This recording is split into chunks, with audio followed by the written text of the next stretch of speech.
Fuck the shoulds. It's not about the woulda or the coulda. It's all about what you're doing.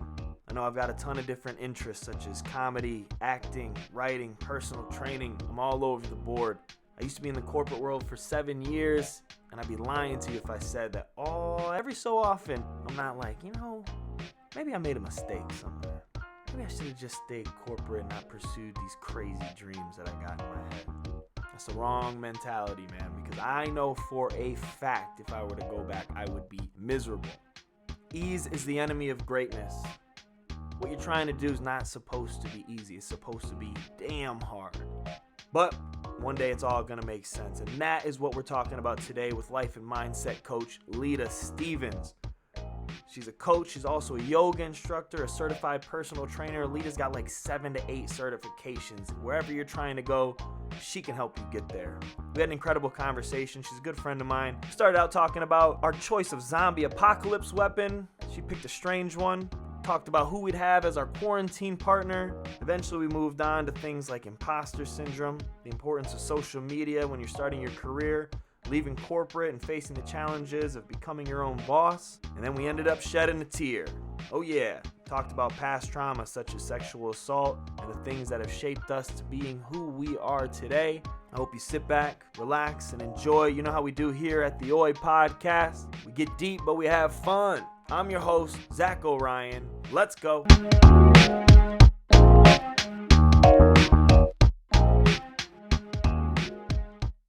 Leta. Hey. You're in a zombie apocalypse. Oh man, that sounds rough. They're coming, right? I'm scared. And they're not the slow zombies either. These are the zombies that can move. These zombies can book it. What was one Brad Pitt was in? I do not Remember that one? No. World War Z? These are World War Z zombies. They run 440s. Yes. You got one weapon of choice. Zombie apocalypse, what are you going with? Okay, so you kind of gave me a heads up on this question, and I was like, oh, easy. I would want Harry Potter's invisibility cloak. They would never be able to find me. But then I was like, zombies probably have a very keen sense of smell because they want to eat other humans, right? So I was like, maybe not a good idea. I Googled this shit. Don't ever Google weapons for a zombie apocalypse because there are a lot of people who care very deeply and passionately about this subject. There are videos galore on YouTube. And pretty much the best one said a sword. And I was like, I am 5'4". My arm span is not that long. So I would have to get very, very close to these zombies to kill them.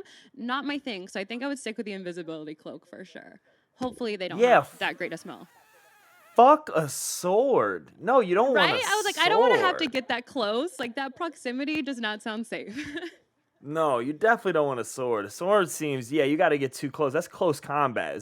With the zombie apocalypse, you want range. Exactly. Right?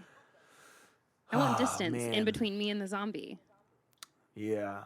Damn, you know what? I'm upset. I didn't even think about the Harry Potter invisibility cloak. I didn't think to merge another almost impossible world with the impossible world that I'd already crafted. But I guess that's totally fair. I flipped the script. I can't ask you a question about what you do during this theoretical zombie apocalypse and then be like, no, that's not realistic. You can't use that. So that's fair. Damn, I think I'd go with just I'd hunker down in a corner and just have a machine gun, I think. That's what I would have. Just hunker down. Unlimited bullets. That's a really great idea. Only if I could get unlimited bullets. Because now I'm really liking your idea. Because you're playing defense. Yes. You're playing defense with the cloak. See, that might be the way to go in a zombie apocalypse. Everyone's out, because that's the thing. You see them, you watch the shows, and everyone's building bunkers, and they're playing defense. I'm thinking too offensively. I'm going to have to revisit my zombie apocalypse board later and adjust some things. Probably a good idea. You need to stay safe. Got to stay safe. I've been thinking about it a lot because we're in this quarantine. Yes. How you doing in this quarantine? Actually, let me ask you this, because I've been back on my pork rind kick lately. I mean, I saw that on Instagram.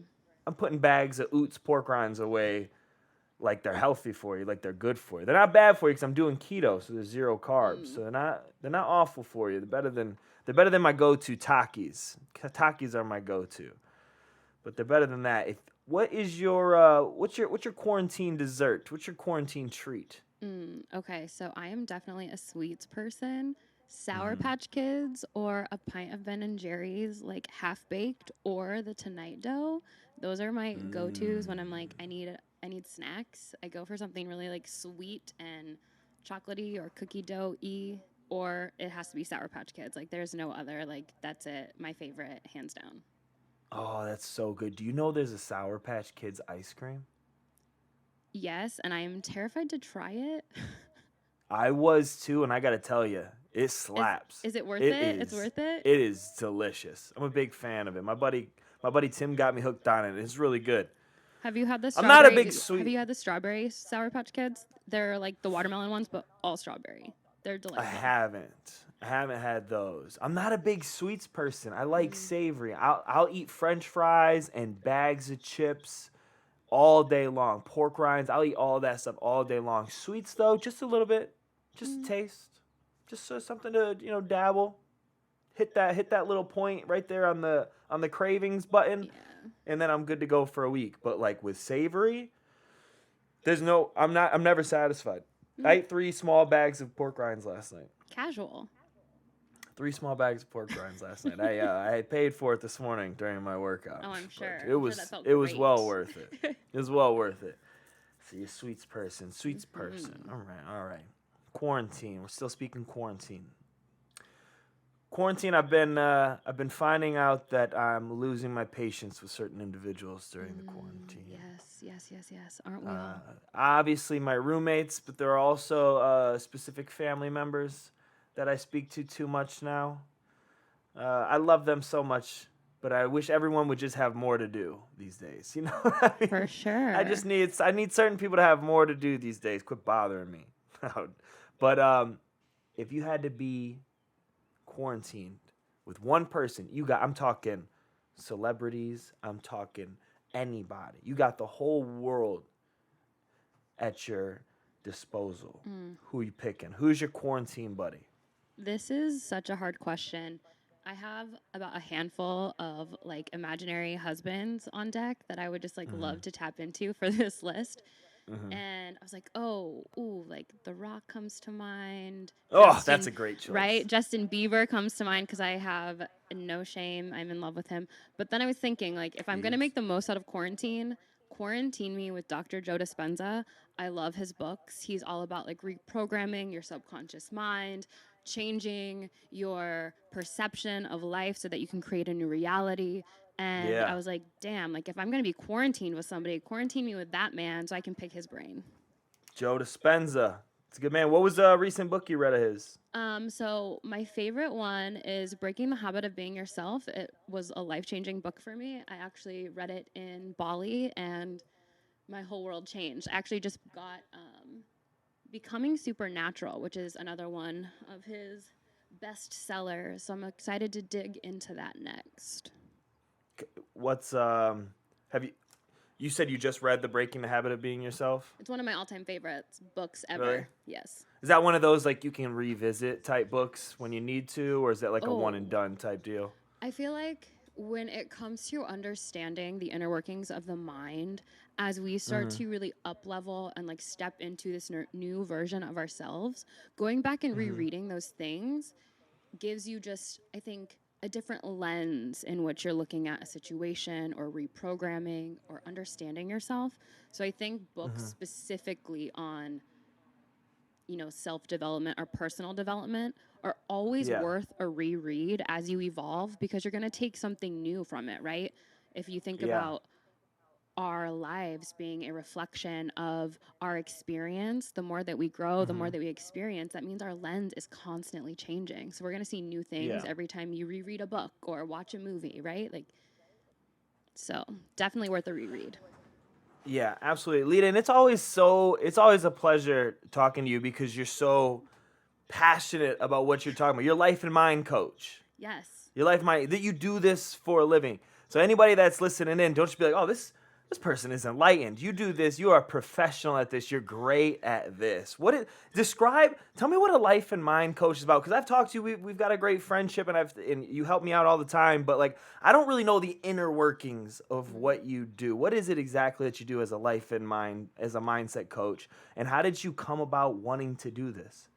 Ooh, Zacho, such a great question. I think with a life and mindset coach, it's going to look different for every client that I work with. So if you talk to each of my clients individually, they would tell you that their experience with me is completely different, but the inner workings of our work together are very much built on a consistent framework. And it's all about, I want you to imagine you as yourself, just completely pure, newborn, right? Like nothing else. But then you grow up and you're witnessing relationships around you.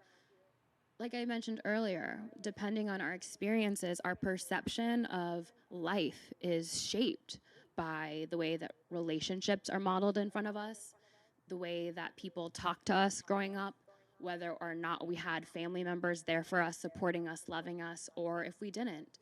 I work with a lot of people that consistently have issues with impostor syndrome or people pleasing or, toxic perfectionism.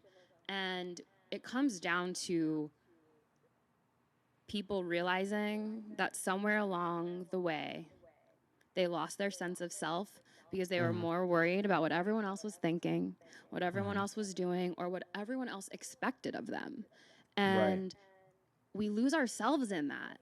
And like, what a gift it is to find ourselves again, to like uncover, peel back all of the layers and show the world like, hi, this is actually who I am without the learned behavior, without all of these expectations, without me worrying about what anyone else thinks. Like, this is who I am, this is what I want, and this is how I'm going to move forward. And that's what I do as a life and mindset coach. I help women specifically recognize their worth, help them understand what they want, get clear on their purpose, their passion, and we create a path for them to move forward in authenticity, in truth, and they own who they are. And it's fucking beautiful.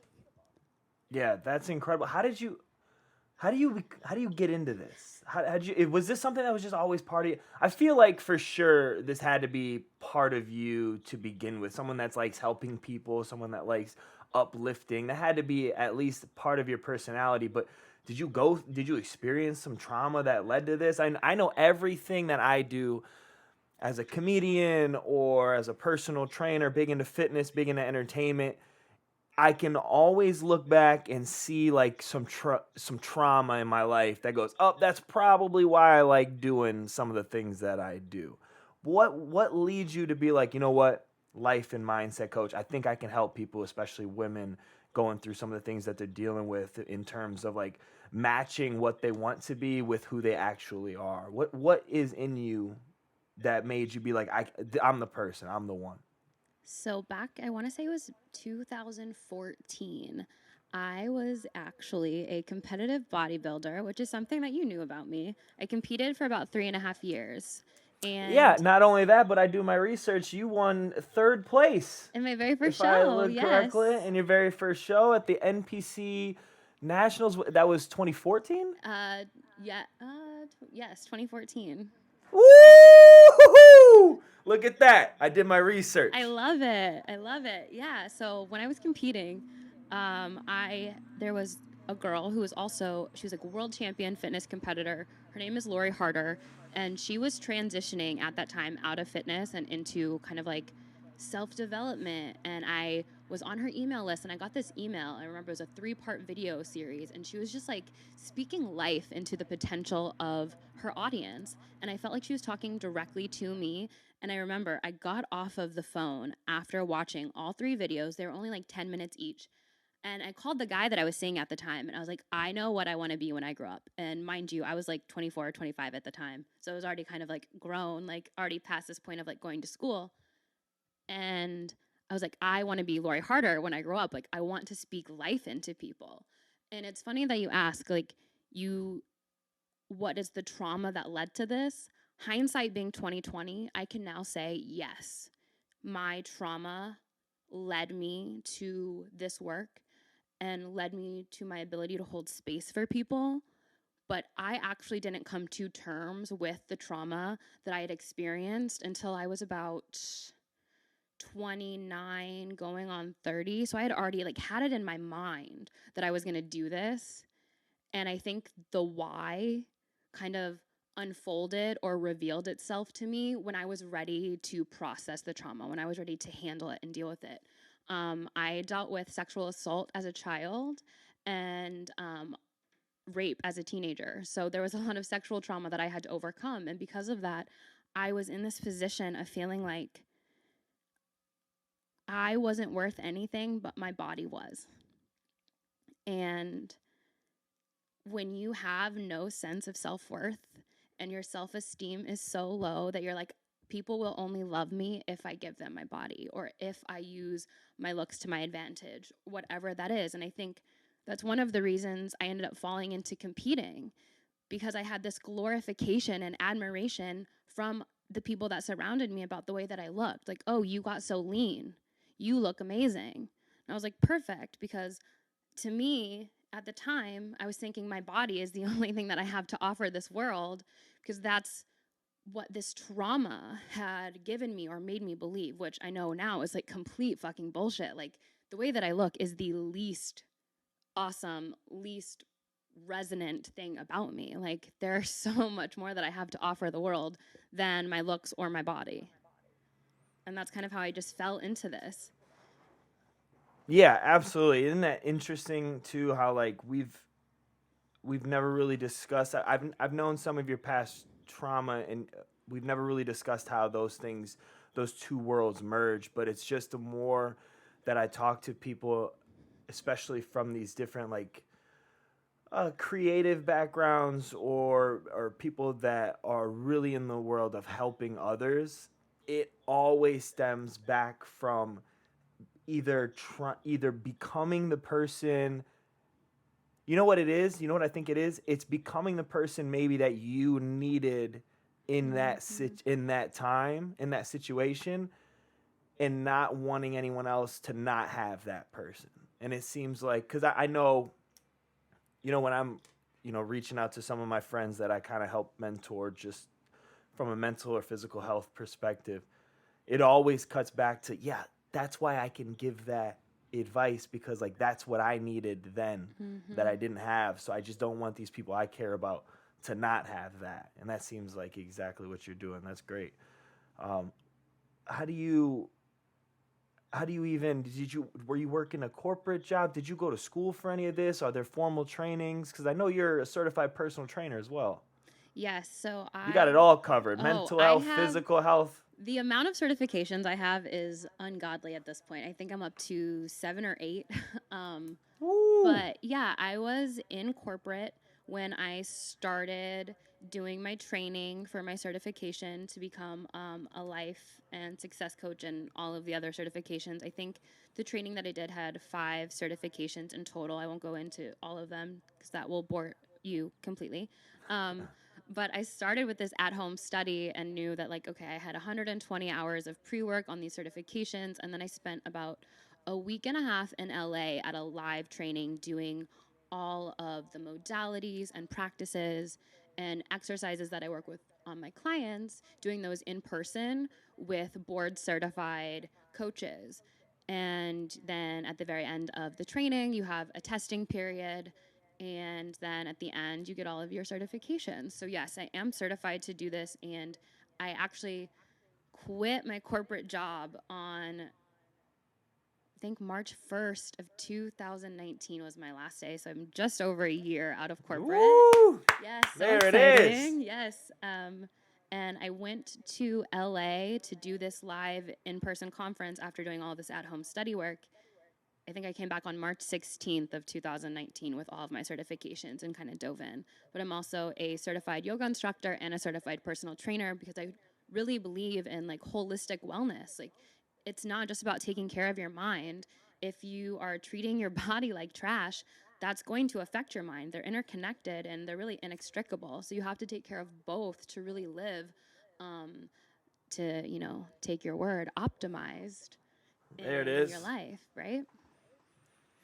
Yeah, I think when I first started getting into the world of like bettering myself, because like as though my route was a little different, because at 17, 18, I was when I moved out of my dad's house, and then I just thought the world owed me everything. So I went on this like crazy path of destruction. Chip on your And shoulder. then yeah, the old chip on your shoulder, and then I think the original plan was it all led towards just physical health, physical well-being. That's when I really started getting into when I joined the military. That's when I really started getting into working out, taking care of my body. That was filling that void that I had. And then I was like, why is this not fully satisfying anything? And it was because I wasn't taking care of the mind. And then that's what led me, to pursue more of interest in like not even just the mindset in terms of like how can I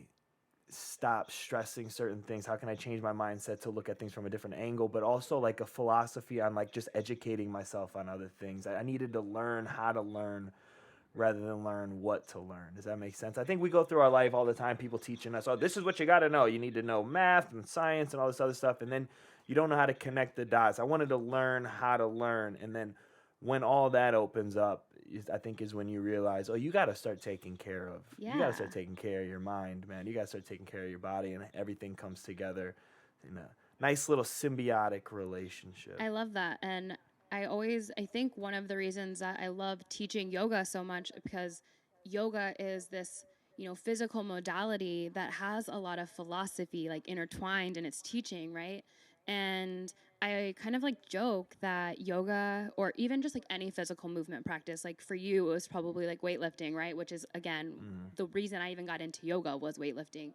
But this conquering a physical health, I joke that it's like the gateway drug, right, to mental health and emotional health. Like we start to get into our physical body and you're like, oh, this is what strength feels like. This is what taking care of myself feels like. And how fucking good does this feel? What else can I do to feel better, to feel stronger, to feel more like myself, to see progress? And then people realize like, oh, there's this mental component, there's a spiritual component, there's an emotional component. And when they start to learn and discover, again, I think our physical body is almost like this reflective mirror of how you perceive yourself. So when you're feeling weak, okay, people start to say, I want to feel strong. Well, then that strength translates into a higher self-esteem, more confidence, and it all kind of just like, it's a ripple effect, right? Where it floods into every other area of your life. So that's very interesting. I've dabbled in yoga, but I've never really. I have a really hard time meditating, like extremely hard time meditating, and a lot of people that I've talked to have that issue too. Um, what would be like what advice do you give someone that you just they're like, hey man, I cannot sit still and meditate? Is there any like easy advice? Is it different for everybody? I definitely think it's different for everyone, but I will say like there are a few things that I think could help reframe the way that people look at meditation. I think there are a lot of myths or misunderstandings, is probably the better word for it, about meditation. And it's that, like, okay, I need to be sitting cross legged on the floor. No, if that's really uncomfortable to you, find a position that you can sit in comfortably for a few minutes at a time. Maybe you're starting a few times a week at 3 minutes instead of saying, I'm going to sit down and meditate for 20 minutes daily. Like, start off with small, attainable time frames, right? Don't bite off more than you can chew to start. The biggest misunderstanding of meditation is that when you're meditating, it's about the absence of thought. I'm telling you right now, that's bullshit. You're going to have thoughts Yeah. come by. The point of meditation is to not attach to the thoughts, to not hold on to it and then fixate on it for the duration of your meditation. If you imagine your mind being this clear blue sky, your thoughts are like clouds. You don't stop the cloud mid-sky, right? Like you just let it float on by, and that's what you have to think about. So every time you're attaching or fixating, you just kind of have to be like, oh, I'm attached. Can I detach? Can I let it go? Let it breeze on by and just keep breathing.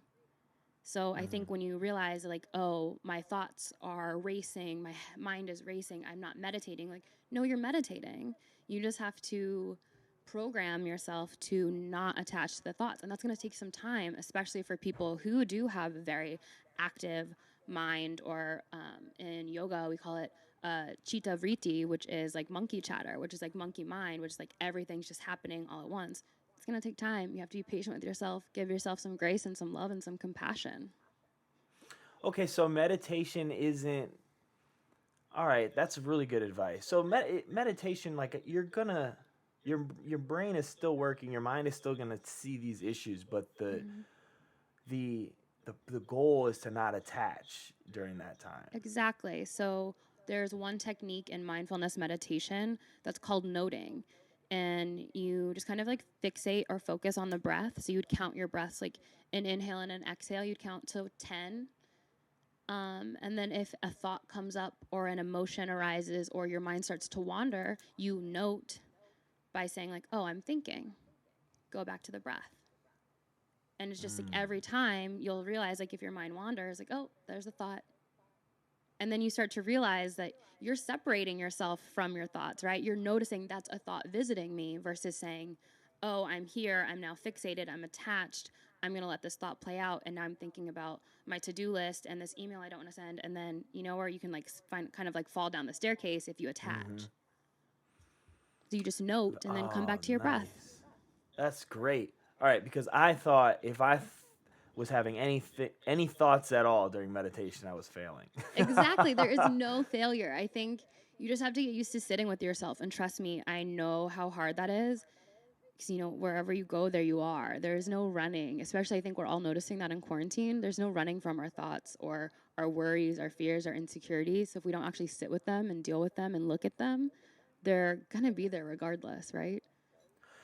Yeah, that's been the interesting thing about quarantine, is that I think it's given everyone a lot of time to their own intuitions. I know it's helped me a lot because in the 3 or 4 different like worlds that I find myself in at any given moment, whether it's comedy or writing or acting or physical training, there's like a different demo, right? There's a different demographic. So I actually, more so than often, and you touched on it earlier, find myself having some severe imposter syndrome. And it's not that I'm not any of those things. I know when I sit back and look, I go, I'm all of those things, like for sure. Like you can't take those from me. Mine is I get so deep in one thing every time I'm in it that the other world almost seems like a distant reality. So like if I'm training someone and I'm an hour into training, we might not, I mean, it's not like I'm just sitting there joking with the person, because I love personal training, right? So we're all the way deep into personal training. So then it's like when I shift gears and I come back to this world of stand-up comedy that I'm in, I'm like, whoa, where was I just at all day? Am I even a comedian? So then I do have this like imposter syndrome. Do you ever have any clients that come to you and they're like, Leta, I'm not one of these like streamlined individuals where I have like a 9 to 5. I'm kind of everywhere. What advice would you give someone like me who's like, Leta, I got all sorts of different subjects that I touch on every single day.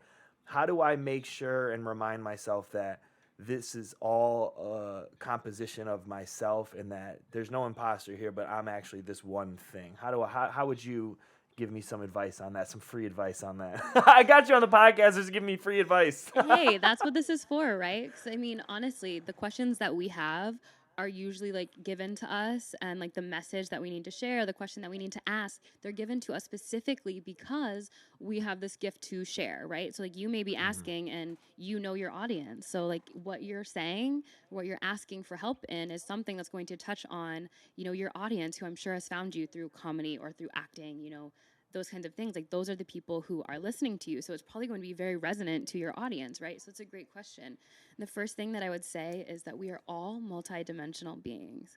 We all have these different facets and pockets of passion or purpose. And I think what's so important to remember is there is no duality. There is only like oneness. So I want you to think of like Zacco as a whole. You take away stand-up comedy, there's no more Zacco. Like, that is not Zacco in his wholeness, right? Mm-hmm. So if you start to try and say, like, I can't focus on training because then I'm not giving life to stand-up comedy or to acting, you're watering down a part of you, which in essence is going to water down all of you. Like I said before, everything's kind of like this ripple effect. And even in like Jungian psychology, Carl Jung would talk about like your shadow, and how in order for you to really fully be yourself, you have to integrate or individuate, accept your shadow, love your shadow, understand it so that it doesn't hold power over you. So for you to stifle or hold any aspect of yourself is you watering down, dimming your magic, hiding your light when people need it. So I would tell you to embrace the fact that you are so multifaceted, multi-passionate, and continue to pour into each thing as you feel called. It needs to feel good for you, right? So if you ever find yourself leaning too heavily on one thing and it starts to not feel good and it's draining your energy, that's a call to you to step back and reallocate your time investment, reallocate your energy investment until it starts to feel good again. I think one of the things that I like to tell my clients is like, fuck the shoulds. There are no rules to this life. Fuck the shoulds. That is a great quote. Fuck the shoulds. There are no rules.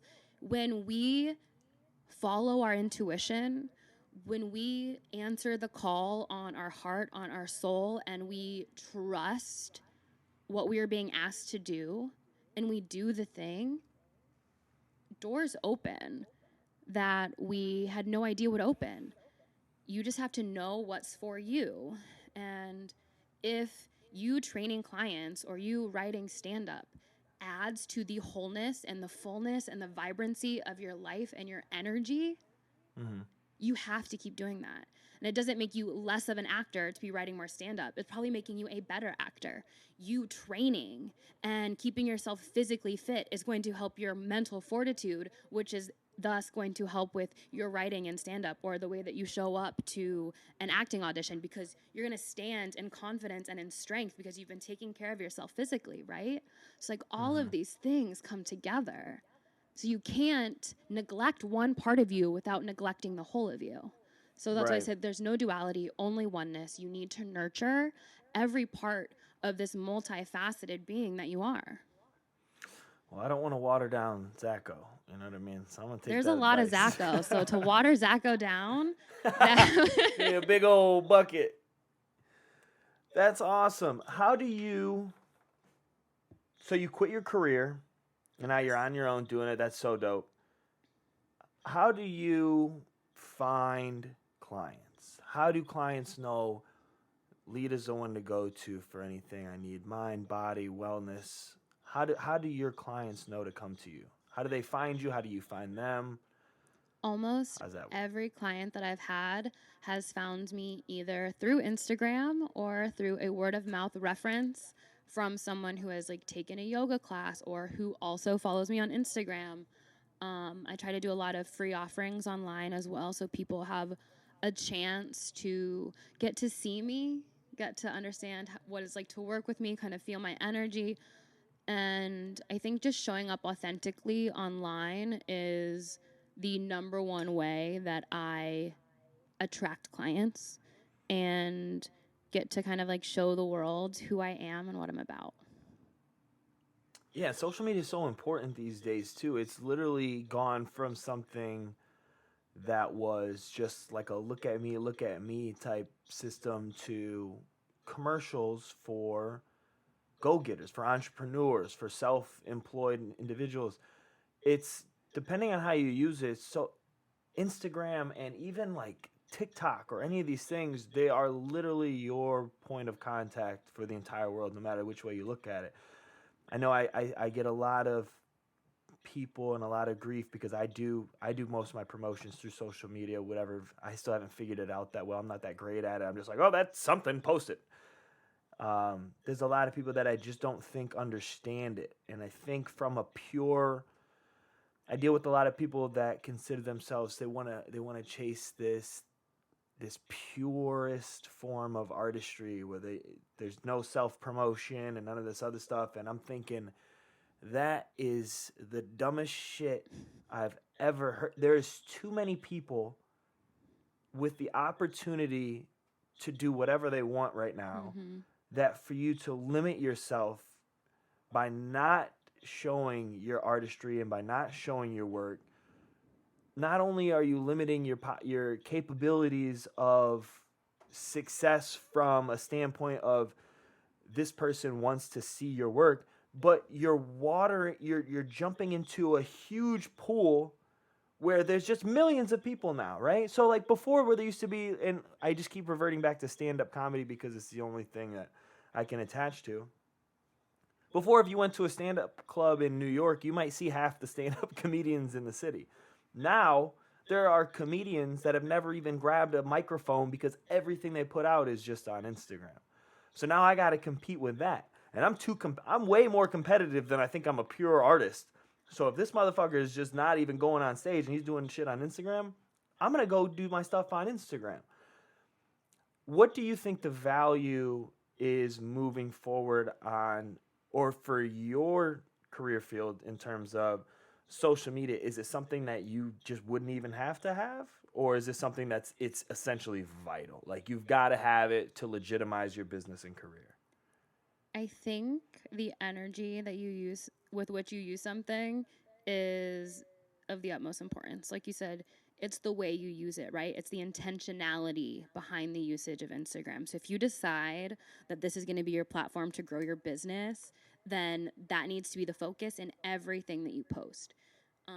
Not to say that people don't like to see like the behind the scenes or you just being yourself, because realistically, people don't relate to a brand or a logo or, your color palette, right? They relate to human beings. Right. I think there is power in your presence. And wherever you decide to show up, your energy, your power will be there. So if you're going to show up on TikTok, show the fuck up on TikTok. If you're choosing Instagram, like, of course you can spread out over your avenues, but I think pick one and nail it down first. I think it's essential to attract new clients, for prospective clients to see you, get to know you. Absolutely. Your Instagram or your TikTok or your YouTube channel can be your business card, right? Because it's free content that people can consume or binge even, until the point where they realize that, like, yeah, I'm going to hit the follow button. I need to work with this human being. But I also think that you need to use your social media to drive people to areas that you own. So drive them to your email list, drive them to your website, drive them to your private Facebook group where they get additional free exclusive content. Like, you have to understand that if Instagram just deletes your profile tomorrow, you're going to start over with zero. So what are you going to do? Like, oh, well, if you had been prepared and been sending people to an email list or to a Facebook group or to your website, to your programs, you're kind of covered, or you have some bases covered. Maybe not everyone's on your email list yet, but I think it's a free business card and it's a free way to showcase your brand and who you are as a person, an entrepreneur, or, a stand-up comic, an actor. Without them completely committing to you, they get this free taste and they get to understand, like, do I relate? Do I connect? And if they do, they're going to hit the follow button and then they're going to start to engage. And that kind of gives you this invitation to create a deeper relationship, whether that's in Instagram DMs or, just commenting on their content and building a relationship, because the foundation of any business is going to be built on connections and relationship. Great answer. Social media drives me crazy sometimes. There's something new popping up, and I'm like, do I need to do that? Like, I got on TikTok for a little bit, and I was posting some of my stand-up on there, and some of the things were taken off. But to me, it's like, so I'm glad you mentioned get one, lock it down, because that's really the only option I feel like I have sometimes right now. It's like, okay, I'm going to put everything on Instagram, and I'm just going to show up on Instagram, and this is where everything is. And I've separated like the Oi podcast from like the Zach O'Ryan. This way I can post all my comedy related stuff back to Zach O'Ryan, and then I can keep all of my the Oi podcast over here.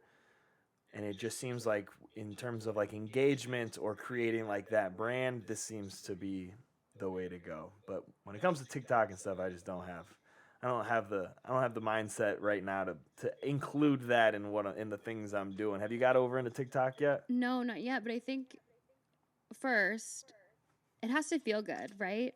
So your choice to say like TikTok right now doesn't feel good, it feels like I am taking away from other areas, then like definitely don't be doing TikTok. I think everything needs to feel aligned, right? Everything has to feel good for you. And when things start to not feel good, that's completely okay. Remember, like, fuck the shoulds. There are no rules. If something doesn't feel good to you, you don't have to do it. If it feels good for you, keep doing it. So if you said, like, fuck Instagram, I only want to be on TikTok, then, like, for whatever reason, like, your highest self, like, your intuition is pulling you in that direction, like, listen. But yeah, like, if you're like, Instagram feels good, this is the easiest because then I can focus and, like, pour into this podcast, which I'm super passionate about, that's absolutely the way to go. As for TikTok,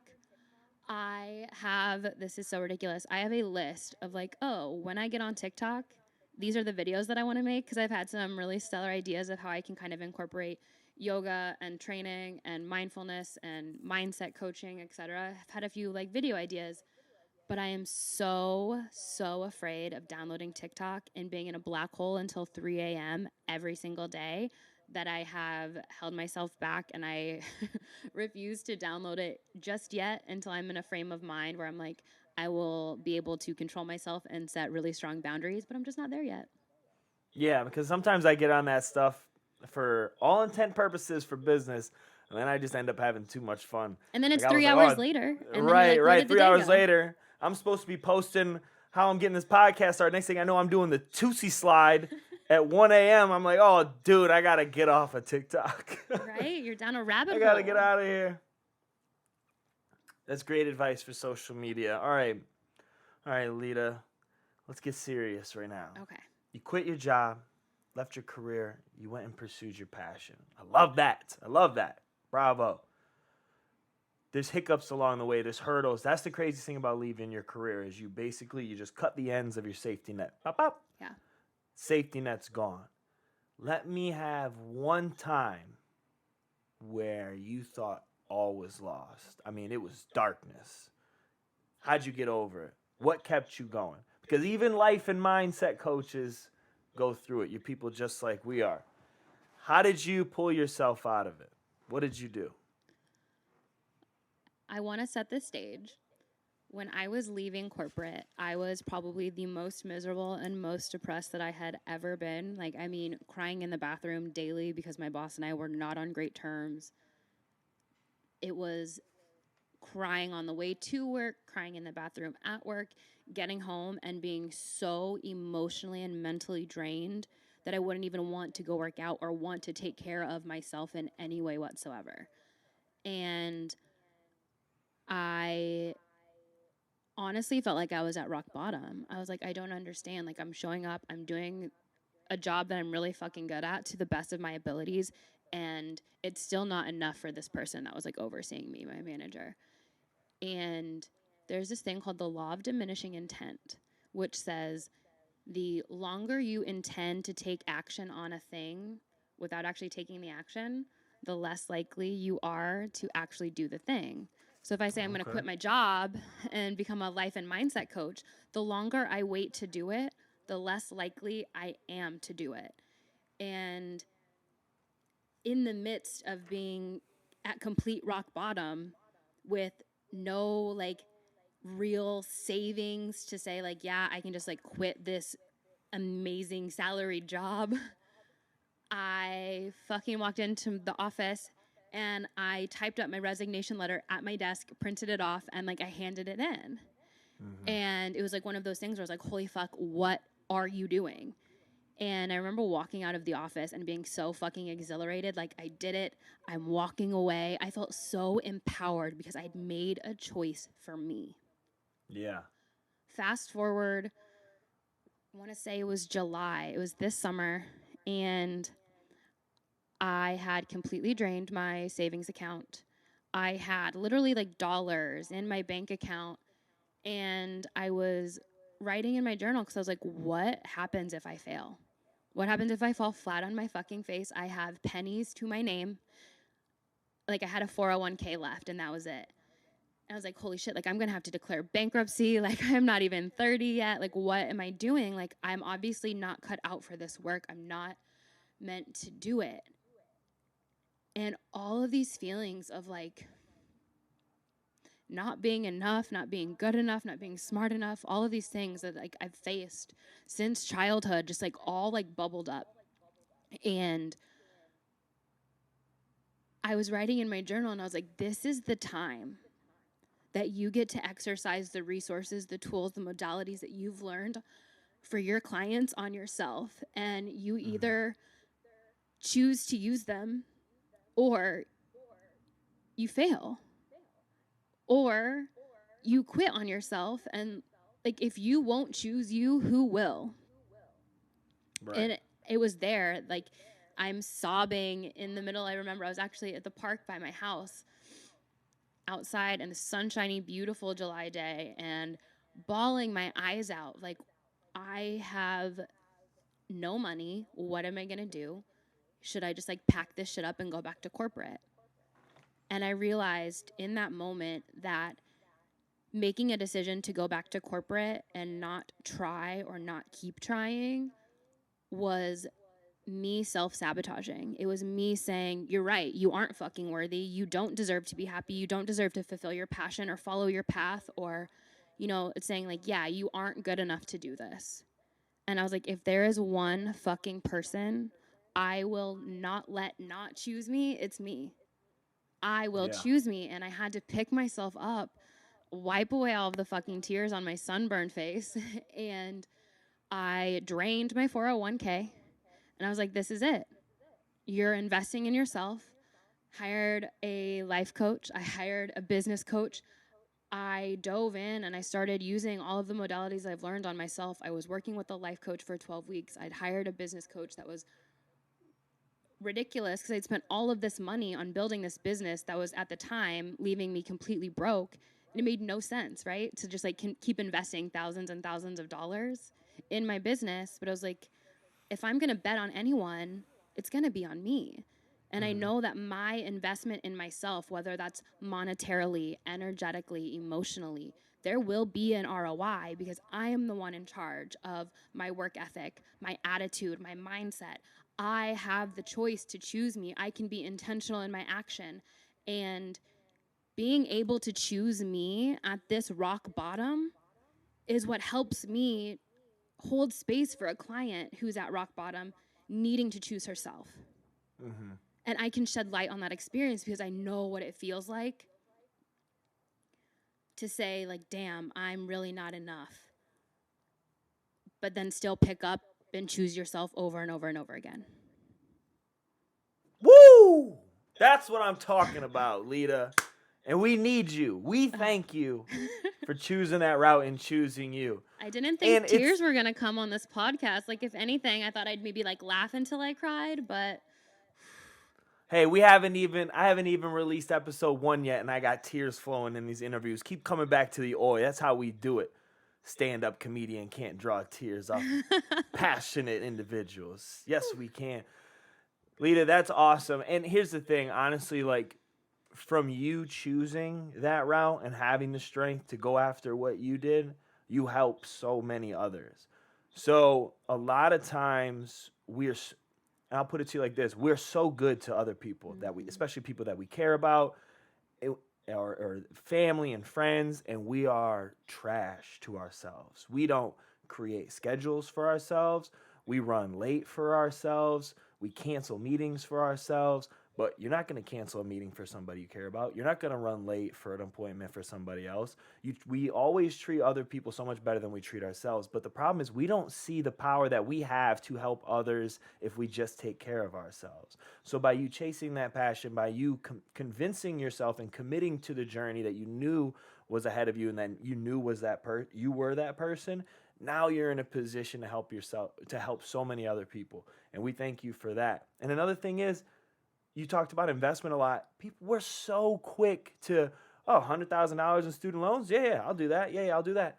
but you're not going to pay X amount of $100 or even $100 or whatever it costs for a business coach or a life coach or somebody else that can actually help you with the things that are in your life right now and the things that you pointedly want to correct. You go to school, you spend $100,000 for school, they're going to teach you this umbrella thing that they're teaching everybody else. But you go to a coach and you're like, hey, here's my money. I need to get better at this specific thing, which relates to my specific life at this specific time in terms of where I'm at.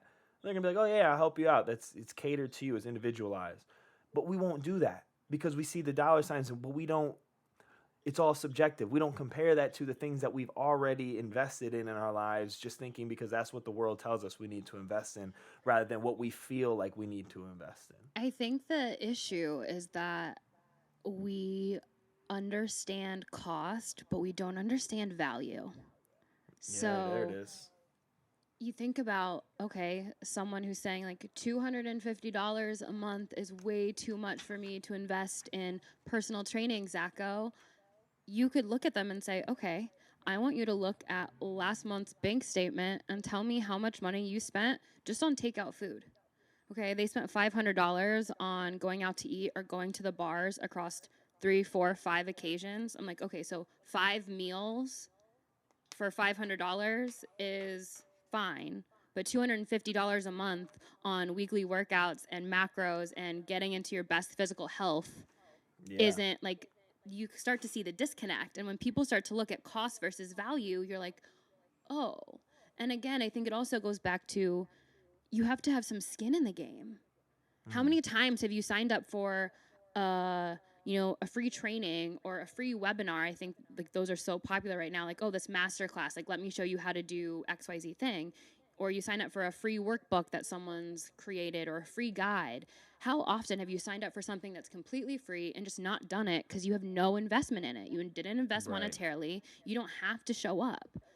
You spend $500 on something, you're going to fucking show up for it. You spend $5,000 for a business coach, you're going to show up to every fucking session. You're going to do the homework that your business coach gives you.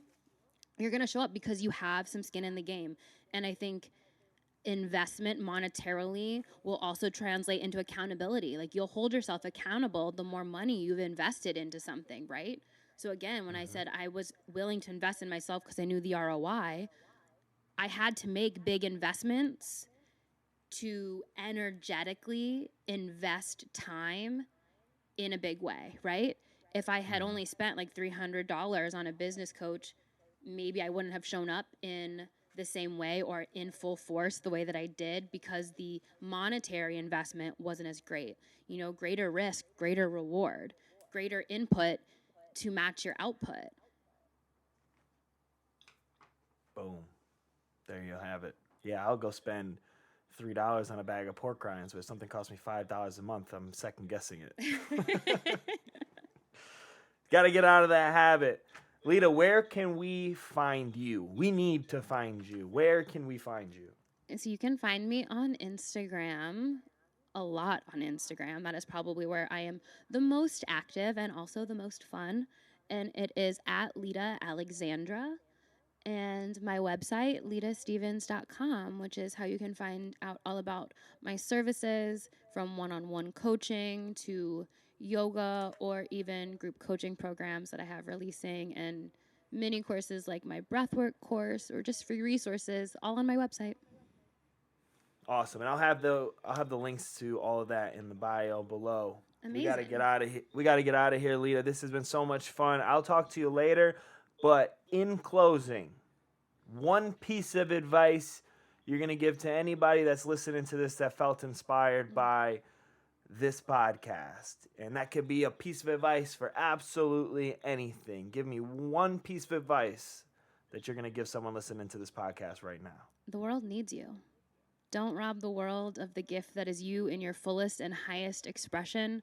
Show up exactly as you are. Own every fucking facet of your life, of your being, and let the world love you. The world needs you fully in your power, fully in your authenticity, and trust me, doors will open when you finally stand in that power. Thanks for tuning into the OI Podcast. Do me a favor, like, subscribe, and leave a review wherever you're listening. Visit us at www.theoipodcast.com. See you next week. Peace.